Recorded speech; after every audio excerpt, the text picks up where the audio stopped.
All right, ladies and gentlemen, welcome back. After a long day, we are ready to kick off our next category, which is AI and Robotics for Good International. So let's introduce the next team, and we're going to give them their 2 minutes to set up, and while they're setting up, we'll give you some more information about what to expect today. We have 9 international teams competing in this segment, and first team up is URS, which is the Unmanned Rover System. This is the only team we have here that have a gas-powered, unmanned, it's an incredible machine. It's unmanned ground vehicle, and think of it as an ultra-portable aid convoy. It could be used in those kind of scenarios, and you'll see the team talk more about that. I've actually seen that they were driving around with a relatively big car, so I think it's something really big to expect over here today. So URS got their 2 minutes to set up, and while they're setting up, I also want to remind you all that you can help these teams by scoring some extra points. If you can log on to the website, we have the People's Choice Awards. So if you log on to the website a4g.ae, you can actually give them a little vote. After every team finishes, the voting will be open for 30 minutes for you to vote for your favorite team.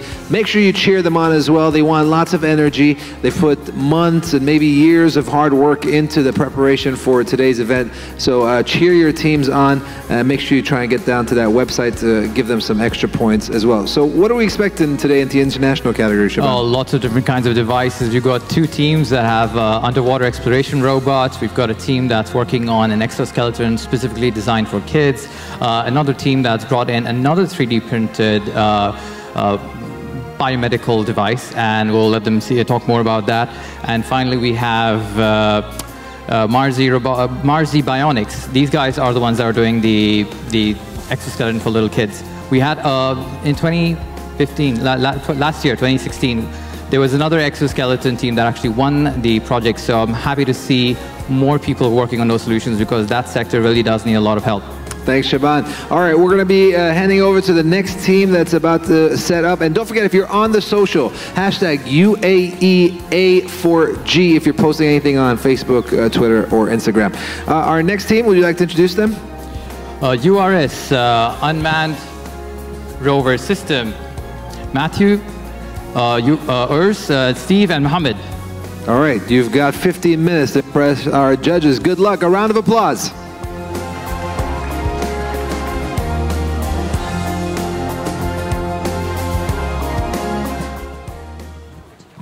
Your Highness, Your Excellencies, ladies and gentlemen, members of the distinguished panel of judges and fellow competitors, it's an honor to be with you here today at the UAE AI and Robotics for Good Award. URS Laboratories Switzerland has worked hard to match our vision of humanitarian relief with the vision that His Highness Sheikh Maktoum has for this event, to be a message of hope, to be a message of peace, and to reward innovation and good for the greater humanity. I'd like to introduce my team, Mohammed Al-Shamsi from URS Laboratories UAE, and on our makeshift UNHCR hospital, Dr. Steve Griffiths, Vice President of R&D and Provost of Masdar Institute, our in-country advanced R&D partner. Out on the land station is Urs Eisling of URS Laboratories Switzerland. One of the things that is key to this event for us is understanding the greatest amount of good that we can do today. And we believe that URS Laboratories is ready to defeat human suffering and to bring dramatic relief to those that need it the most. When we look at human suffering, we have to realize that we have over 1 billion people who are waiting for urgent medical supplies. 4 in 5 Yemenis need urgent medical aid today. We have millions of people starving. They haven't seen relief aid in months, potentially years. And we're talking about basics, food, water, medical supplies. The shifting of refugees and the crises that we see around the world are nothing new. The images are sometimes shocking. And when we at URS Laboratories try to think about not only how do we make people's lives better, but how do we actually save lives, we look at what's stopping it. What's stopping the aid from getting to those that need it the most? Traditional line convoys or truck convoys are stopped at borders. Truck convoys are often attacked. Truck convoys cannot get to the last mile. Ships are often stopped at port. The food, the water, the medicine often can't get out of warehouses, can't even get off the boat because of cranes. And air assets, even on a blue sky day, can't take off because of certifications or can't take off because of weather conditions. Very dangerous airdrops and helicopter missions are stopped from going the last mile. At URS Laboratories, we don't believe that human suffering sees color, sees nationality, sees country. We believe that if you can give urgent care today, that food, that water, the urgent medical attention that these children are waiting for, then it's a black and white issue. We have to do it, and we have to do it today. Now we will begin to illustrate the solutions that we have to getting to the last mile. We talked about why we have a challenge in getting to that last mile, or as many of our operators have told us, are the longest miles.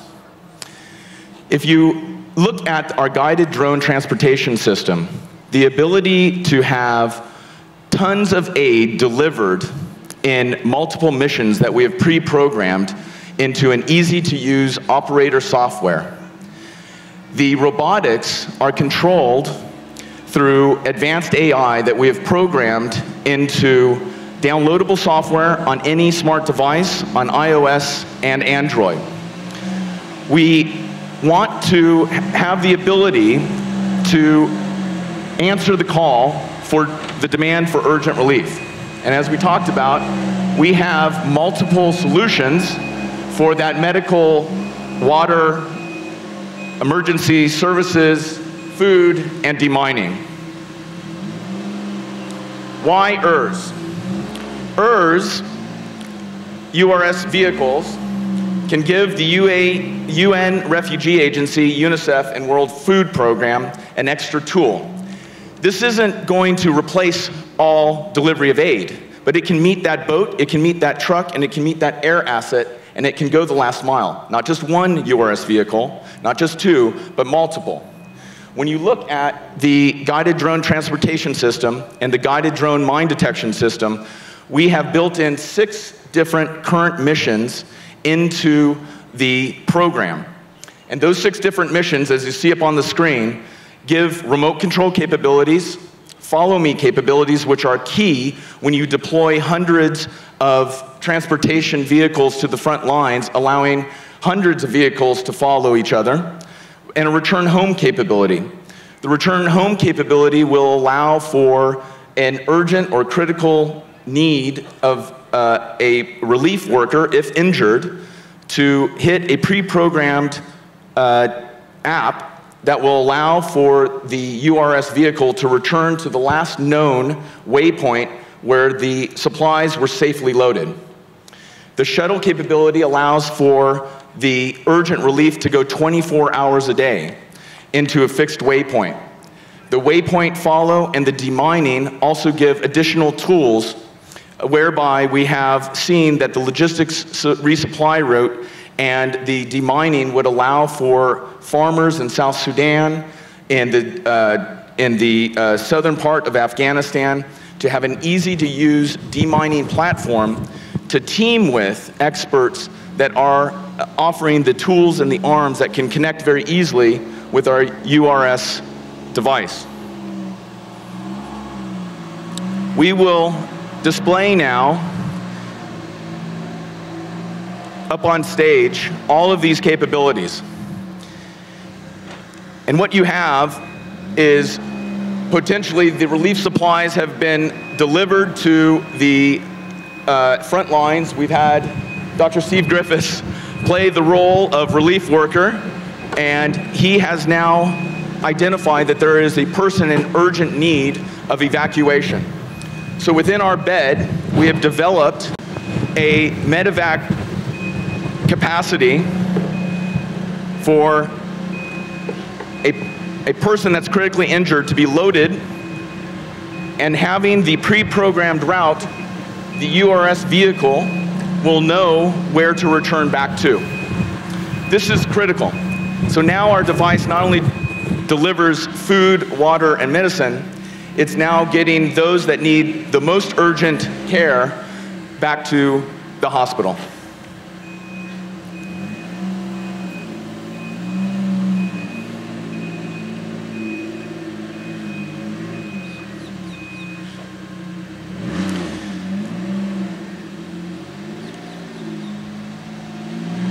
One of the things that we were very proud about doing here today was to display all of our solutions. And so I would like to turn it over to my colleague and friend, Mohammed Al-Shamsi from URS Laboratories, UAE, who will talk more about our demonstration capability. Hi. As you know, most of the off-road vehicles is tested in our desert. That we take advantage of our desert, and we want to test this vehicle in our desert. We took this vehicle to the desert for testing, and we move it, and we push it to the limits, and we'll see how it's worked. Let's watch this video and see all the missions.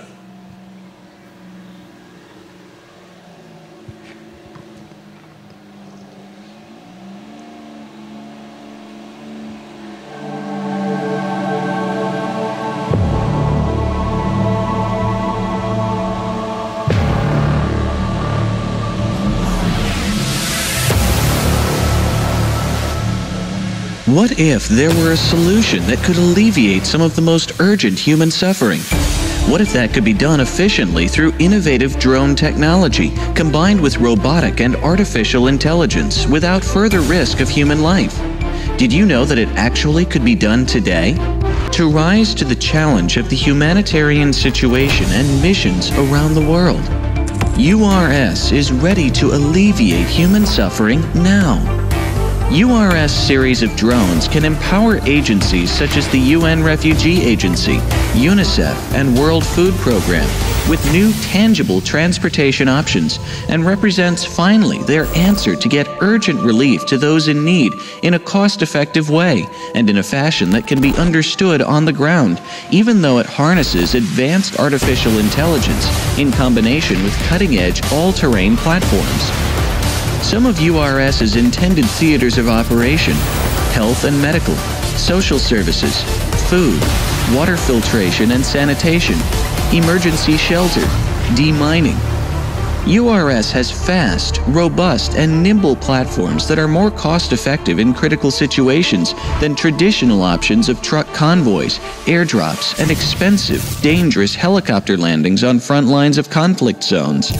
The advanced artificial intelligence was developed in our Swiss R&D centers in collaboration with the Masdar Institute in the UAE. The sophisticated URS is easy to learn and even easier to use.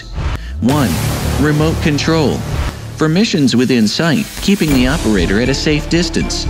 URS can go where others can't go.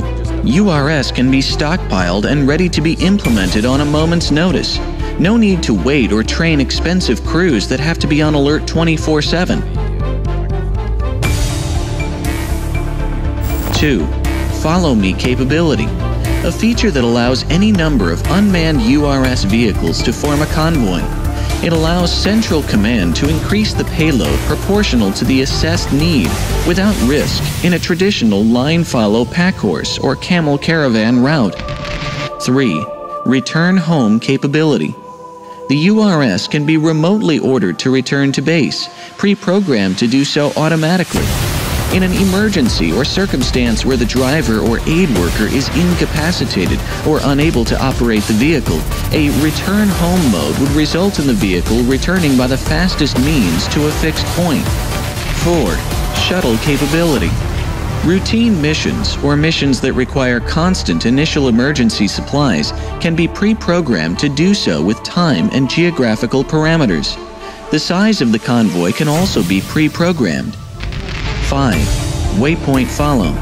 A logistics resupply route negotiated by a URS autonomous system would increase the utilization of vehicles in a fleet, while also reducing the risk to relief workers engaged in relatively routine work for aid relief. 6. Demining.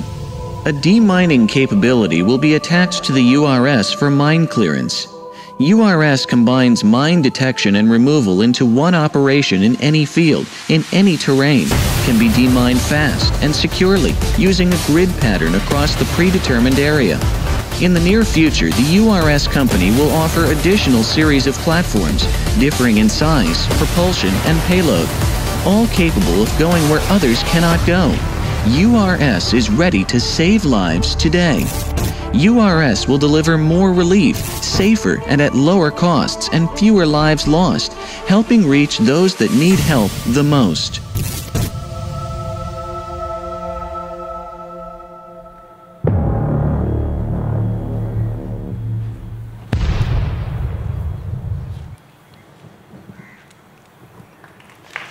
Ladies and gentlemen, Your Highness, Your Excellencies, we'd like to ask for your vote today. With your vote, we believe that we can do the most good, not just make people's lives better, but to save lives today. With this award, we will view it as an investment to improve not only our robotic product development here locally in the UAE, but we will expand our missions that you've seen today. Not just for 6 missions, we hope to multiply that into 12, 18, and beyond. And most important, we will manufacture from the United Arab Emirates, and we will maximize UAE content in our vehicle going forward. We will work closely with the authorities here to identify where we can send this urgent aid relief in the year of giving in the UAE for 2017. Thank you very much for your attention, and we look forward to restoring hope to those that need it most. Thank you.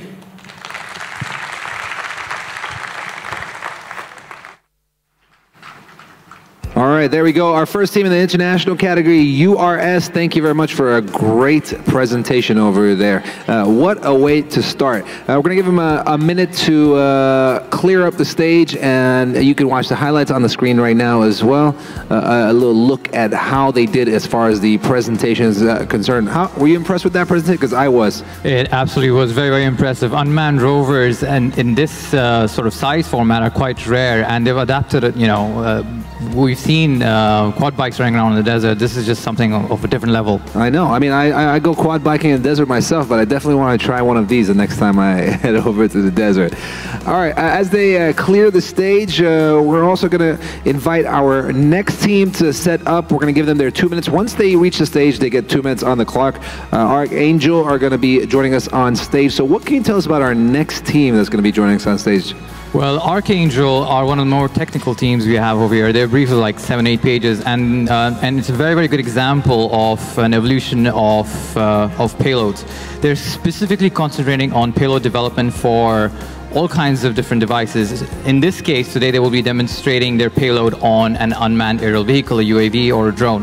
It could essentially be put onto pretty much anything. It could be a rover, it could be an automated boat, and what you will see today is them demonstrating hyperspectral imaging and applying machine learning to hyperspectral imaging.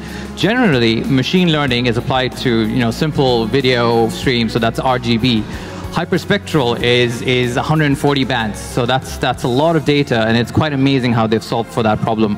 Excellent. Also, let's recap on what the judges are judging you on today. The format for scoring is 50% for service and technical evaluation, which is preloaded, 15% for on-site presentation, and 35% for on-site demonstration. So the fact that you've brought the concept over here has already scored you half of your points, and you can see the majority of your points are scored based on how well you demonstrate. So if you have a great demonstration, it scores you a lot more points. And let's not also forget People's Choice, all right? If you're here in the audience today, you can head over to the website a4g.ae, and you could vote for your favorite team, give them a little bit of extra points if they need it. It could help them advance to the next round. And of course, the hashtag. Let's not forget the hashtag today. If you're on social media, which we know everyone is, if you're posting pictures, videos, or anything, please hashtag us. Is hashtag UAEA4G.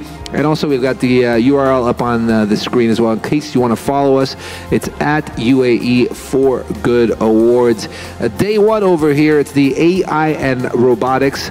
Tomorrow, we're back with our Drones for Good Awards as well.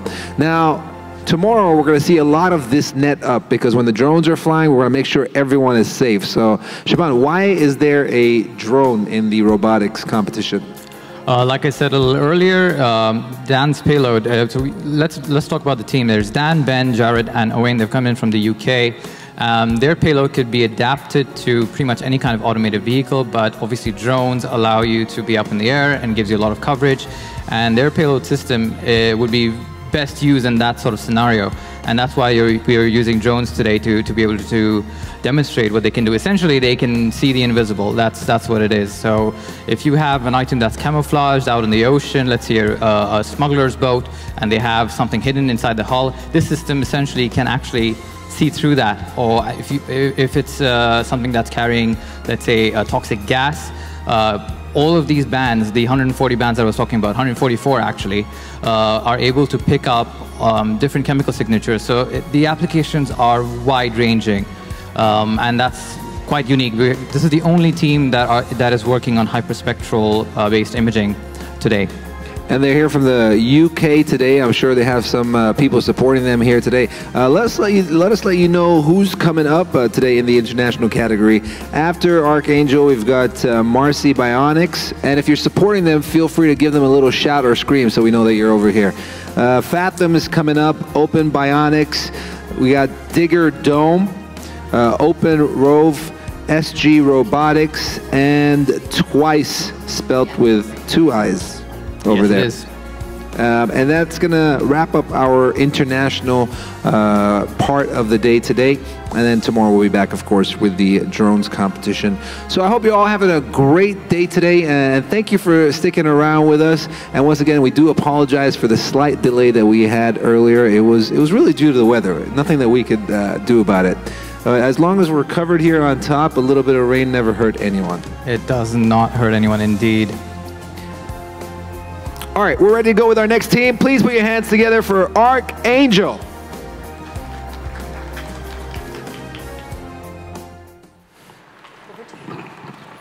Esteemed judges, ladies, gentlemen, Assalamu alaikum.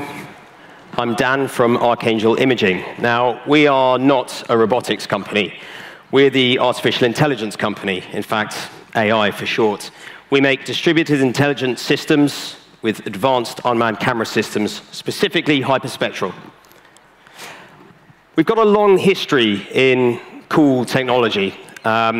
We've helped set 6 world records, actually, and we've worked here in Dubai before with our friends at what's now the Mohammed bin Rashid Space Center.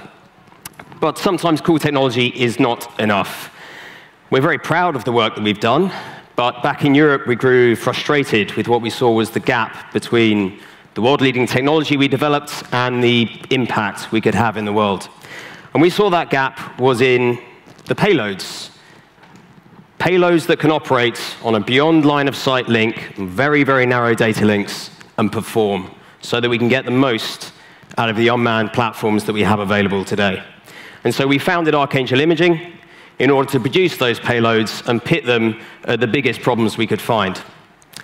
And they don't get much bigger than this. Our oceans are really suffering.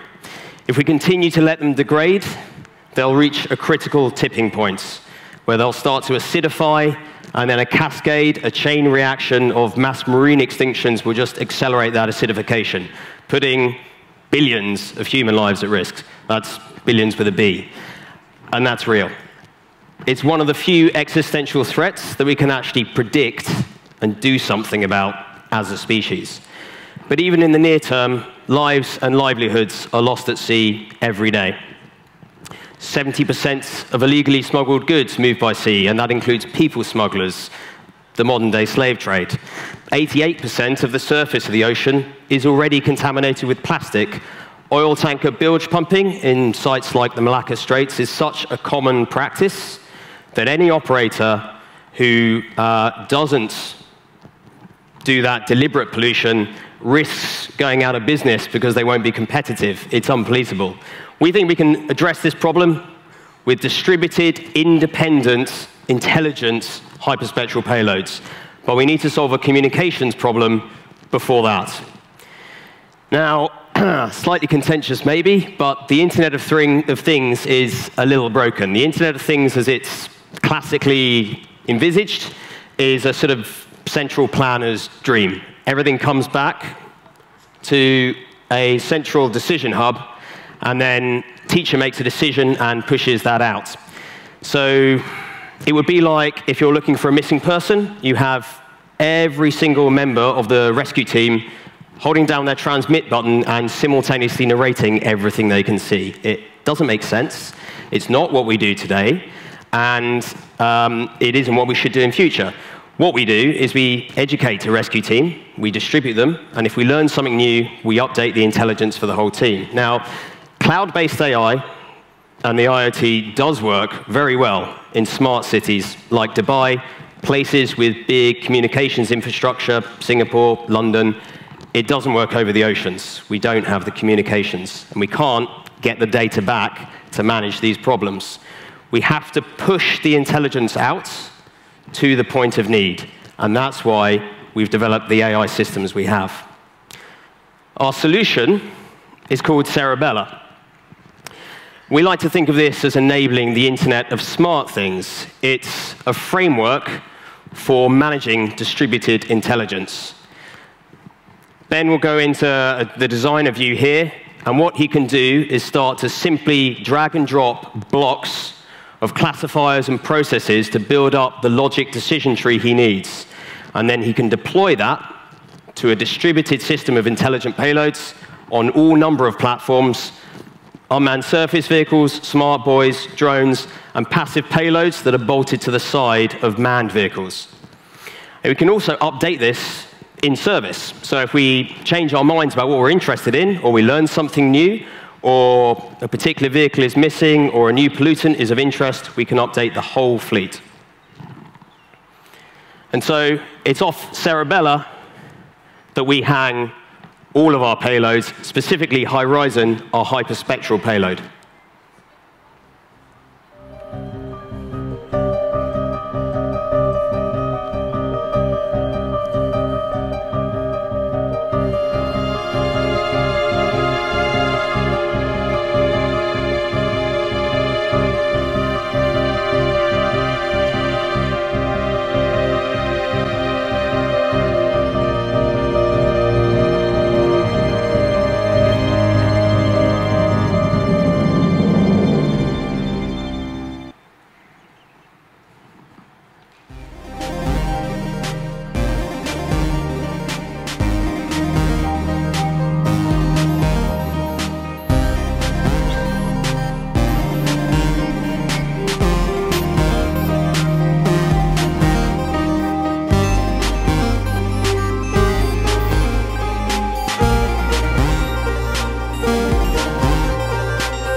So whilst the vision for Cerebella is to open up distributed AI to as wide an audience of people as possible to maximize the impact that it can achieve in the world, Horizon is focused on a specific use case now, and that is protecting the oceans. So your eyes and the eyes of most computer vision systems that you'll see look at red, green, and blue, just 3 bands in the visible spectrum. Our systems can see 44 spectral bands on this small rig and over 150 on its larger cousin. The system runs on a 256-core GPU, and that, unless you are a very, very keen gamer, that's a more powerful computer than you have at home. Can I get the slides back, please? So there's two problems with hyperspectral, and that is mass and data.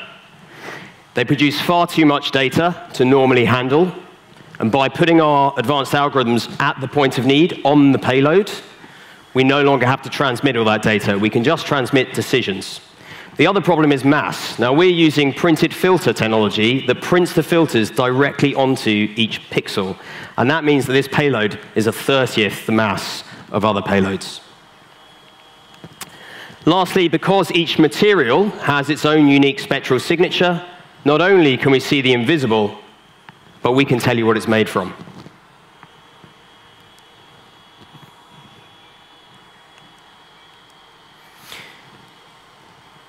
So, over land, agricultural survey, maturity, senescence, disease prevention, these are well understood and they can all be done better with hyperspectral imagery.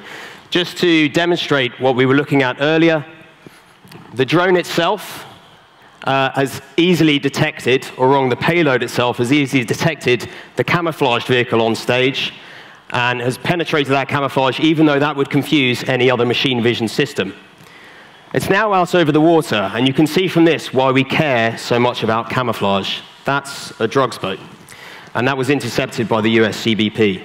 This is called blue tarp ops, because it really is that easy to hide from normal cameras, even space-based cameras, with a piece of blue tarpaulin. That's all you need. With hyperspectral, we can see materials, and we can identify pollutants, and there is no way to hide unless you're actually made of the ocean, in which case we're quite happy with you. We've seen record numbers of deaths in Europe in recent months, and years, in fact. These are desperate people making a desperate journey in desperate conditions. And they need our help. But in order to help them, we have to find them first. That isn't a real baby, just to reassure you. Now, with hyperspectral imagery, we can detect those people in need of help, even if their vessel has suffered the unfortunate fate of the one on the left there.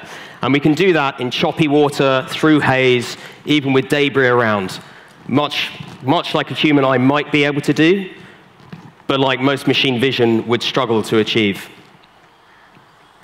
You can see there the live view from our camera over the Cerebella network, and there it's comparing what it's looking at with its library image of training targets that we captured earlier this week. I'd like to assure you no toys are going to be harmed in today's presentation in the marina, although we did get some very worried looks when we repeatedly threw a small baby-like object into the lake.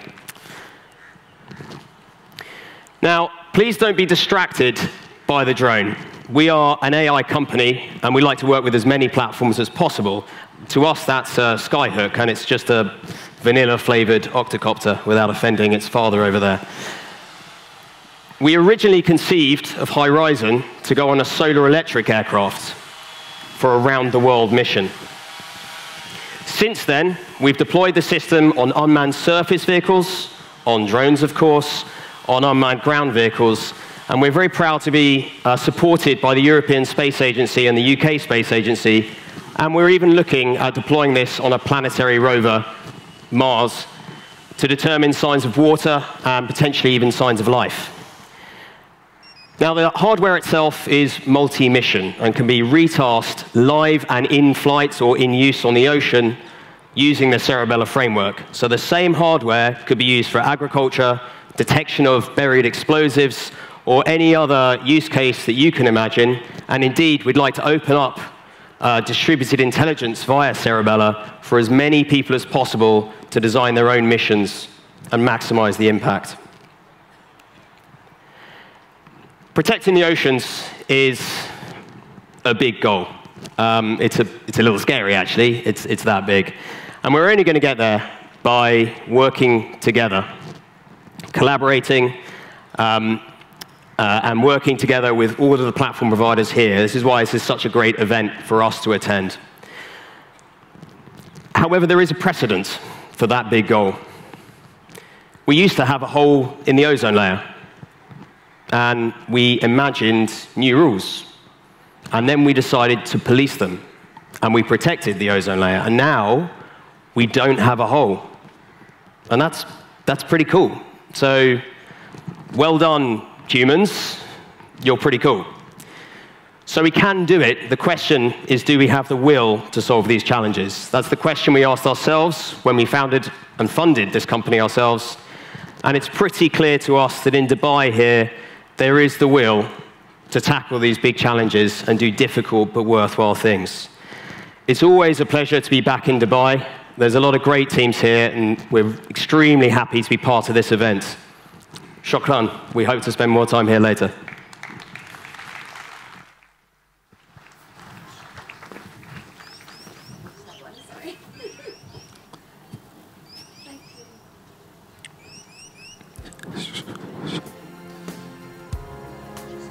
All right, that's Archangel with our second presentation here in the international category.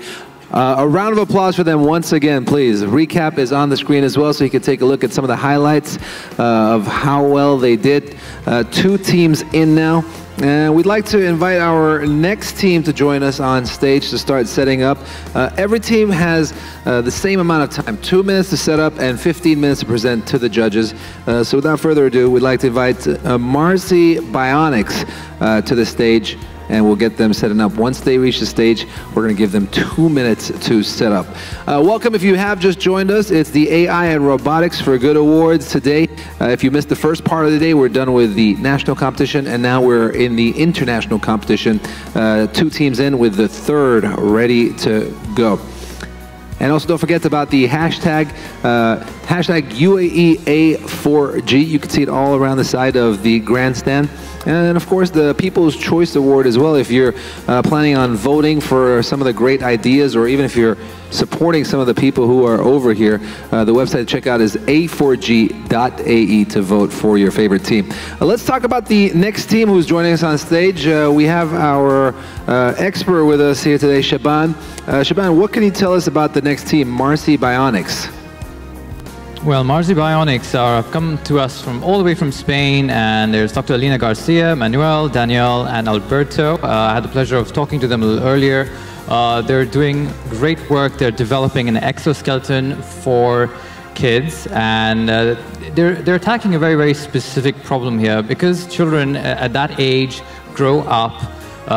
He's only 6 years old, by the way, and kids at that age grow up so quickly. A lot of commercial companies don't necessarily want to develop medical devices for that age bracket, because, you know, if you developed an exoskeleton frame, chances are your patient will grow out of it in a couple of months. And they're using, again, if you look at their frame, and they'll talk about this more in their presentation, their frame is adaptable in terms of length, so it can adapt to kids of a very young age. And again, I have to emphasize this. Not many people are doing work in this specific sector. They're one of the very few that are doing exoskeleton work for very, very young children. Thank you, Shaban. We have a couple of more seconds maybe for these guys to set up. They have their full 2 minutes to set up. But, you know, being here for the last 3 years, I could tell you that this young man, Alvaro, is the youngest person to grace the stage over here. So he's one of our youngest to ever be here. Correct for Shaban? Yes, he is. He's definitely the youngest that we've ever had over here. And we've had a chance to kind of hang out with him on the side of the stage. He's a real chirpy young man as well. All right, just a few more moments while we get them set up, and we're waiting for the thumbs up for the umpire to tell us when we can begin, and then they get 15 minutes on the clock to present to our judges. And thank you to our judges once again, and thank you to our audience too for being here with us today and hanging out. This is our 3rd team. And then we have 6 teams left to go as soon as we're done with this one over here. So 7 teams in total. And again, make sure you get those smiles ready, because very soon we're going to point those cameras at you. and we're going to make sure we get you on our screens over here, and the highlight videos are going to be going up on our website. So give us a nice big smile when you see the camera being pointed your way. All right, just a few more seconds. We're going to... Shaban, have you got anything else to tell us about what's coming up later on today? Let's talk a little bit about Archangel. They just left the stage, and like I was saying, it was a very complicated demonstration. When I was talking to Dan, I can tell you this. I've seen machine vision being applied to regular video or still photos, and there's a lot of computing power that needs to go into it. Dan's team are applying it to hyperspectral imaging, which means the data streams are huge. It's like trying to build a dam for a small stream versus trying to build a dam for a massive river. In this case, hyperspectral imaging being that river. They're also doing it on board. A lot of teams will do machine vision, but all that power, the computing power that's required for it is offloaded onto like a server or a larger computer. They're doing it on board. And that's one of the reasons why they're able to use this application in the middle of the ocean where there's little to no connectivity. Again, I wanted to emphasize on that because it's quite unique. All right, great. Thank you, Shaban. Once again, I want to remind you tomorrow, if you're coming back, and we do hope you do decide to come back, we open the doors at 8 a.m. and the show starts at 9 a.m. All right, Oliver, are you ready to go? He's ready, and here we go. Marcy Bionics, 15 minutes. Okay, over to you. Good luck. Thank you. Good evening, authorities, ladies and gentlemen. My name is Elena Garcia. I am PhD in robotics, senior researcher at the Spanish National Research Council, and co-founder of Marcy Bionics, the company developing gait exoskeletons for children.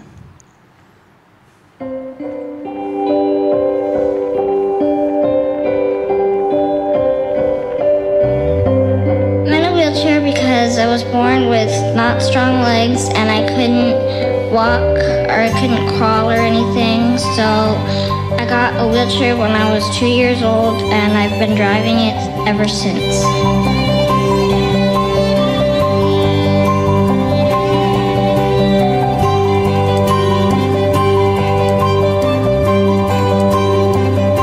Just because she's different doesn't mean she doesn't fit in. Sometimes people would just stare at her as like, normal person, you're a human being. So my whole life would probably be different if she didn't have her disease.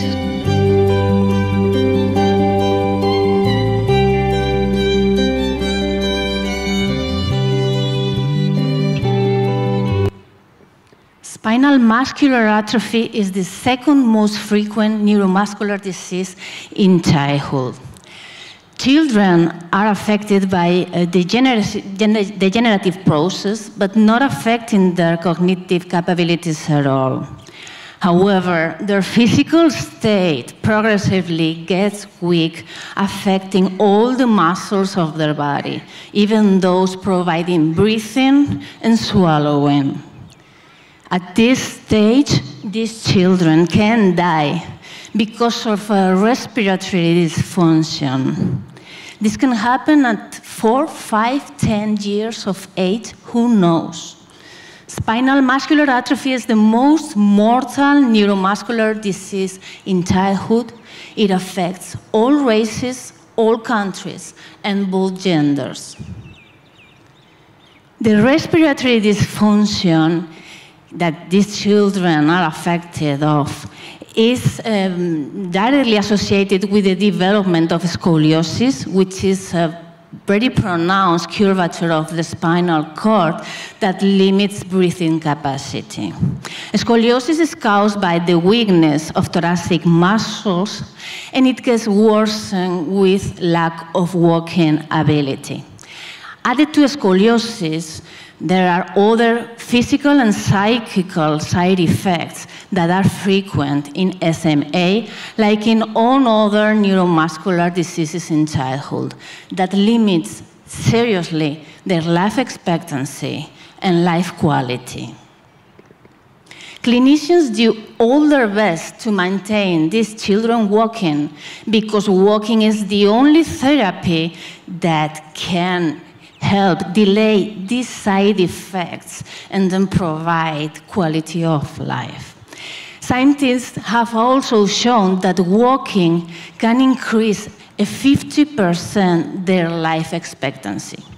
However, at this moment, there is no medical device that can provide ambulation to these children. So they just sit down in their wheelchair and degenerate to death. Like those affected by spinal muscular atrophy, there are more than 17 million children in the world that can't walk because of a number of neurological diseases. These diseases are all different in nature, but they have very similar side effects, as they all end up with the child sitting down in a wheelchair and developing scoliosis and all related side effects. These also have something common, which is a very complex symptomatology affecting joint motion. This complex symptomatology is what makes it very difficult to find a medical device that can move their legs and let them walk. But robotics technology can do something for them. Para ayudar a mi hermano. Para ayudar a la gente que está en sillita de ruedas. Sí. Para que ande toda la gente. ¿Hasta Álvaro? No puedo andar y por eso a mi mamá hice este dibujo. Por favor, ayudarnos a construir este robot porque lo necesitamos. Para jugar. Y para bailar con una banda de ballet. Por favor, danos los recursos para que podamos fabricarlos. We did it. We have already developed the first wearable gait exoskeleton for children with these diseases. It is an orthotic device that attaches to the legs and trunk of the child and provides walking thanks to a number of artificial muscles that provide the force that they don't have. There are also a number of sensors on board the structure that acquire the intention of motion of the child. And an onboard controller interprets this signal and provides commands to these artificial muscles. So with this device, these children can stand up, sit down, and walk. Our gait skeleton has been in clinical use at the hospital during the last 6 months. Technically speaking, our gait exoskeleton is a robotic device. It is composed of 5 to 6 degrees of freedom. It is important to note that these children have overall weakness, and therefore not only the legs are affected, but trunk and arms are weak too. Therefore, they cannot support their body making use of crutches. They cannot make turns making use of their trunk motion. Therefore, the exoskeleton must provide all this motion to complete a three-dimensional mobility. And for this, 5 to 6 degrees of freedom per leg are required. So this boy can walk in straight line, make turns, sit down, stand up, walk up and down slope. The exoskeleton is also composed of a number of artificial muscles. They are based on variable stiffness actuators, which is the most advanced technology in compliant actuators, which allows to modify the structural stiffness of the robotic device to adapt to the complex dynamic symptomatology at the joints that affect this kind of affections. The exoskeleton includes also batteries that provide half a journey of autonomy, and it is low in weight. In fact, it's the lowest in weight of the exoskeletons in the market. It weighs 12 kilograms, even though it has 3 times more actuators than the rest of exoskeletons, which is the component more heavy of an exoskeleton.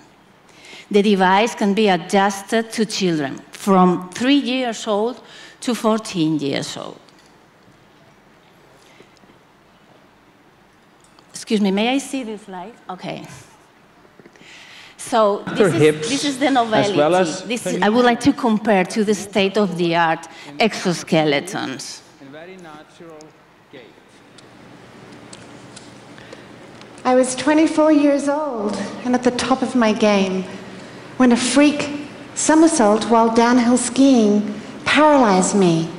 In a split second, I lost all sensation and movement below my pelvis. Not long afterwards, a doctor strode into my hospital room and he said, "Amanda, you'll never walk again."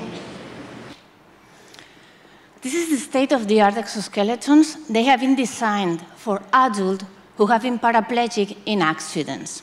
For these exoskeletons to be usable, there can be any dynamics affecting the joint motion. Of the more than 60 million people in the world that are affected by walking disabilities, only 2% are paraplegics.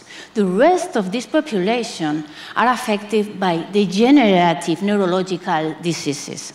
All of them have a very complex symptomatology at the joints, and therefore they cannot use this kind of exoskeletons. Marcy Bionics exoskeletons have been designed to give hope to this population. And this is because our technology has a very important difference in performance. And this is thanks to our internationally patented actuation technology. They are based on the biological muscle tendon unit, and they are developed making use of variable stiffness actuators. These variable stiffness actuators can modify the structural stiffness of the device to adapt to the time-varying evolution of the symptomatology of these illnesses. Important to note that other compliant actuators, like those based on series elasticity, have fixed stiffness, and therefore they can't adapt to this symptomatology for these illnesses. These variable stiffness actuators also allow to walk on different ground terrains, even soft terrain. So these exoskeletons can be used outside the hospital.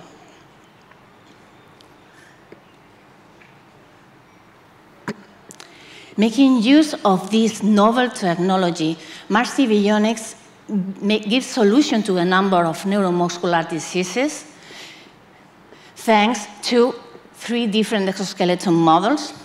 The Atlas 2020 pediatric exoskeleton, which is the only one that can be used by children since 3 years of age with neuromuscular diseases.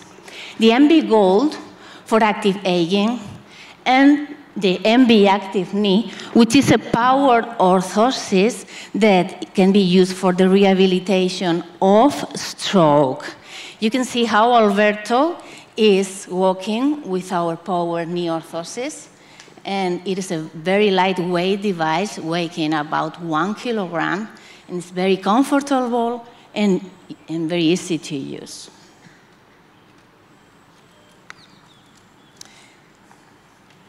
So Marcy Bionics was founded to transfer to the society these devices, and our goal is to have one exoskeleton for each child for particular use at home, because that is how we can improve life expectancy and life quality. But also it has an economical impact because it can reduce the healthcare cost of families, which are estimated in $20 kilo per year. But also it can reduce the healthcare cost of the national health systems, which we have estimated in a reduction of $32 million per country and year only for the pediatric device. What is needed, even though we are very close to reach these goals because the device is in use in the hospital, but we need to be working at home to provide self-balance capabilities of the exoskeleton, minimize volume and weight, get autonomy for the daily use, and of course, to widen as much as possible the range of diseases. And that's what we need, these awards, to give hope to all these children. We are now in the process of industrializing our exoskeletons. This is a prototype that Alvaro is wearing, but we are launching today our commercial device. This is the one that will be at home. Alvaro is our superhero, and maybe he wants to say something. No. No? No, he doesn't want to say. He's our little boy, 5 years old, affected by spinal cord. Thank you very much. All right, thank you very much. That's Marcy Bionics with another great demonstration over there. And our third team in the international category. And we still have another 6 teams left to go. And while we clear the stage, let's take a look at a recap of the last team. Here you go, on the screens right now, Marcy Bionics.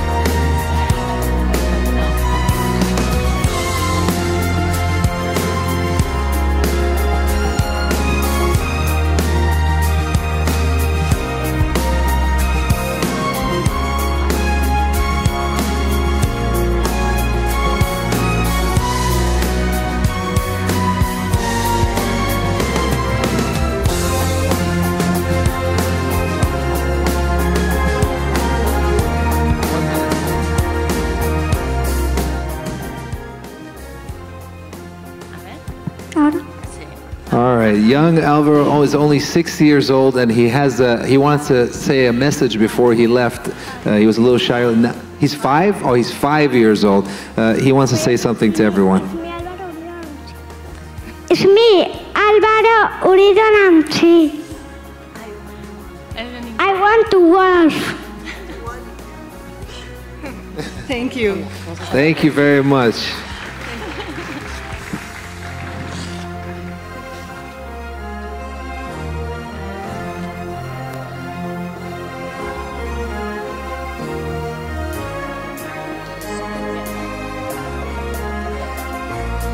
All right, we just need a few more moments to clear the stage here with the team. Meanwhile, maybe Shaban can give us some information about our next team that's coming up on stage. Like I said, we have 6 teams left to go, and our next team that's competing is team number 4, and they go by the name of Fathom.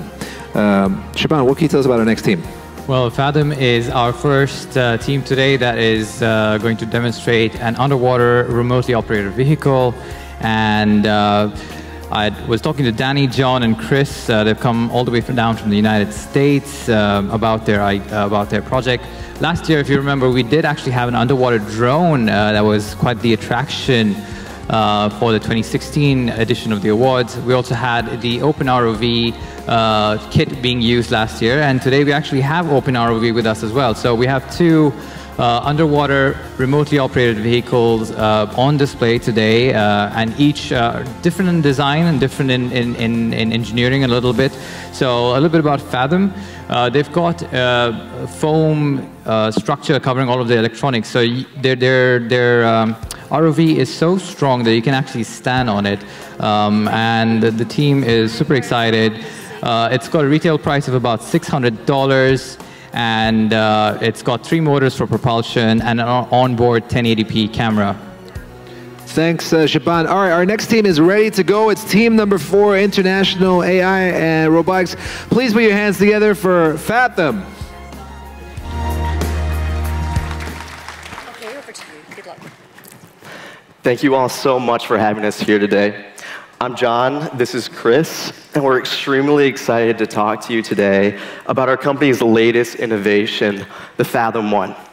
Fathom is a company built on promoting STEM education and providing low-cost environmental and infrastructure monitoring solutions through beautifully designed technology. When we started Fathom, we wanted to make our lakes, rivers, and oceans accessible to everyone.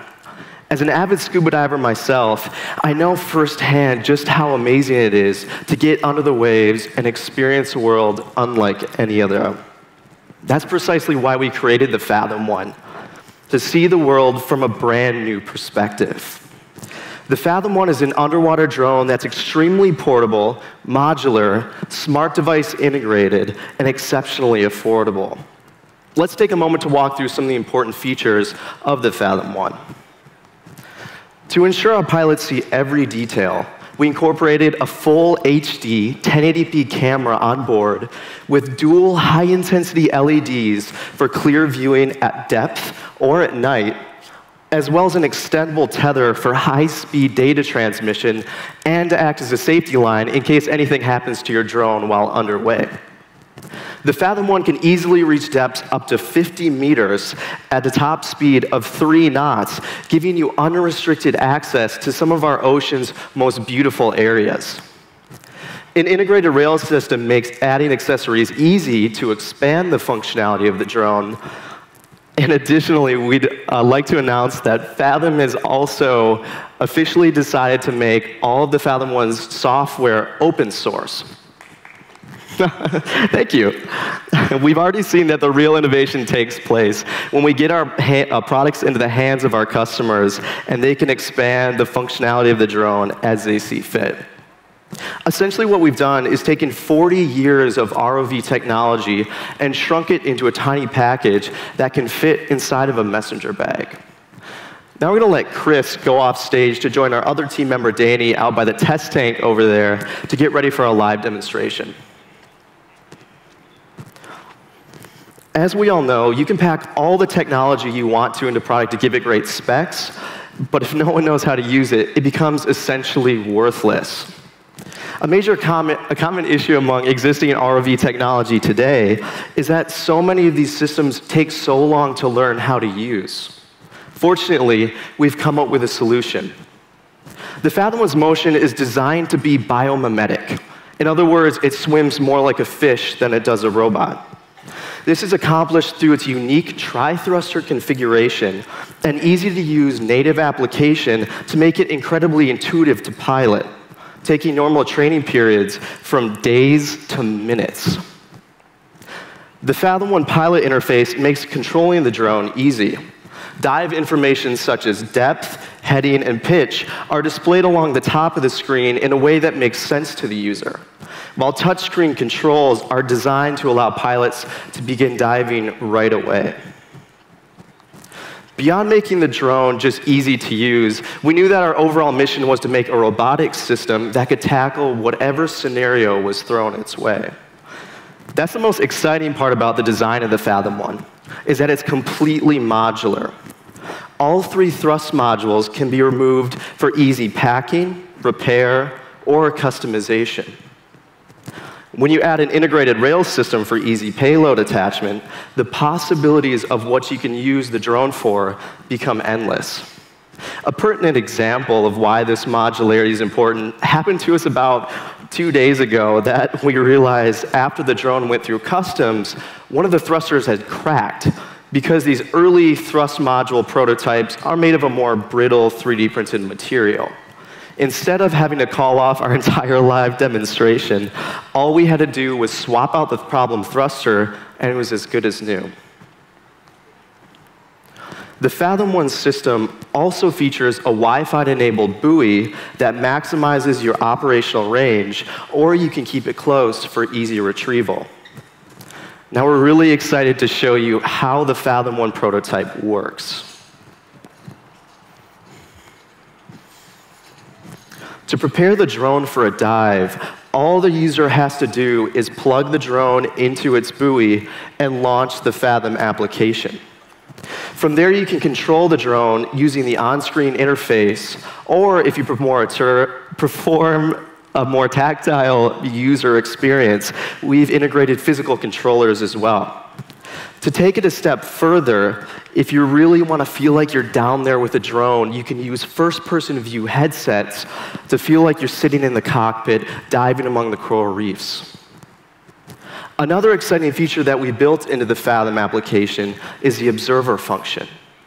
This allows anyone within range of the drone's network to view the drone's real-time video feed if they have the buoy's Wi-Fi password. This allows for collaborative research, oversight on technical dives, or even a classroom full of students to be able to watch a drone dive in real time. So let's see if we can get to our dive currently happening over in our test pool on the other side of the park.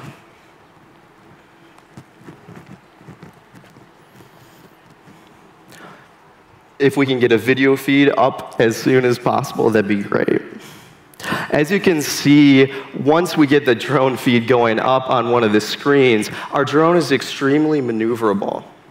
Even though this is one of our first prototypes, it's really, really easy to pick up and use. For example, when we were testing the drone in our hotel's pool earlier this week, a guest who had never seen this system before was able to pick it up and use it in minutes.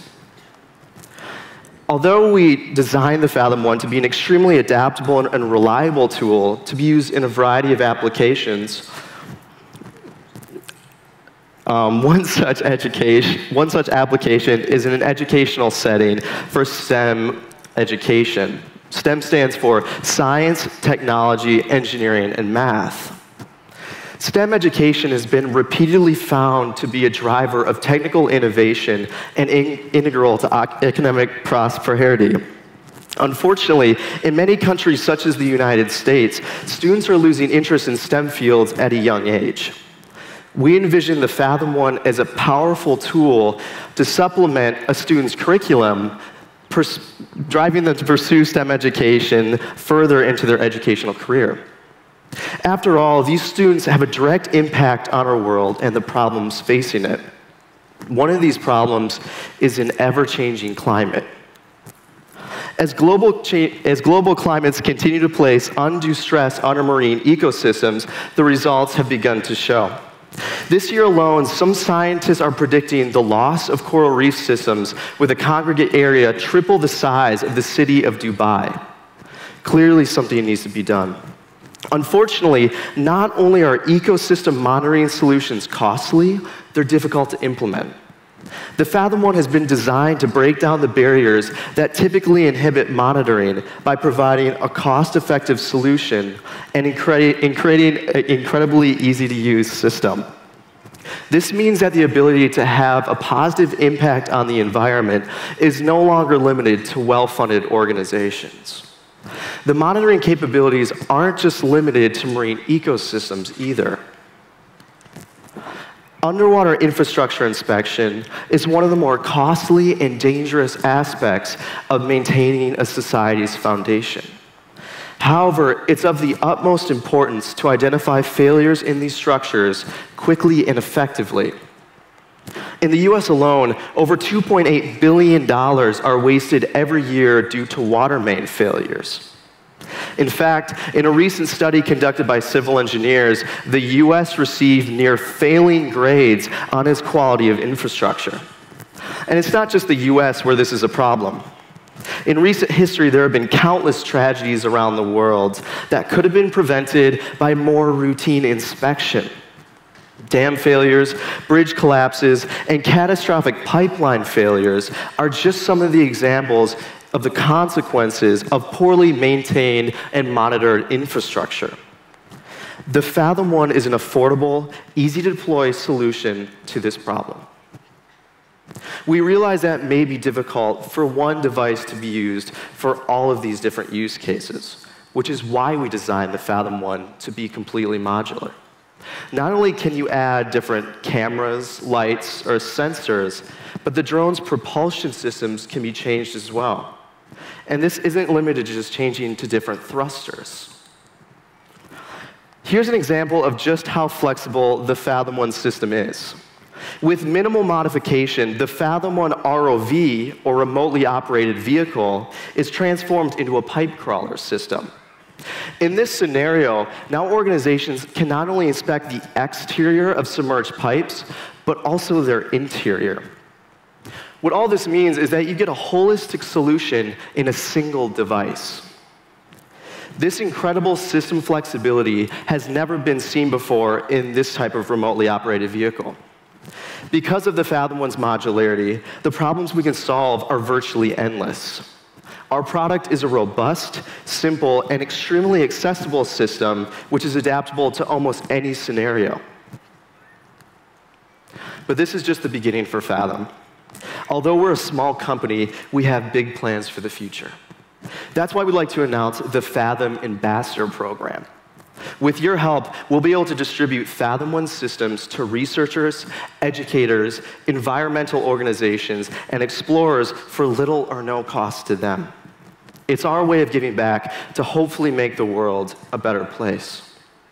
Your investment of $1 million would go directly to expanding the Fathom One's capabilities, making it the perfect tool for users across the globe. Even better, this isn't progress you'll have to wait years to see either. Our promise to you is that by this time next year, we'll have distributed Fathom One units around the world to better monitor our ecosystems, keep tabs on our infrastructure, and promote STEM education. We'd like to thank you for this amazing opportunity to share the Fathom One with you today. By promoting drone and robotics technology the way we see here, we can drive technological developments that would have otherwise taken much, much longer to complete. My name is John Boss, and I encourage you to stop by our booth following the presentations to talk to our team. Thank you.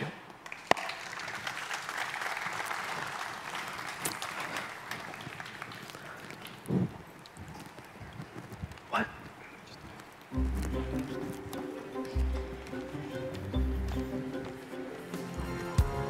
What?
So open by.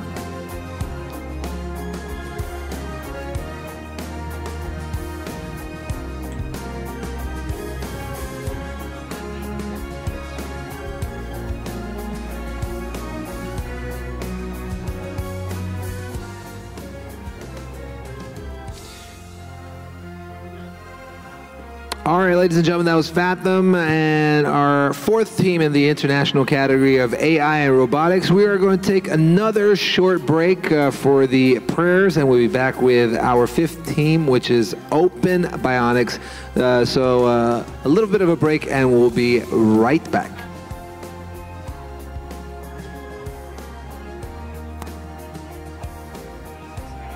No, sorry. Sorry, our backs were like, we didn't.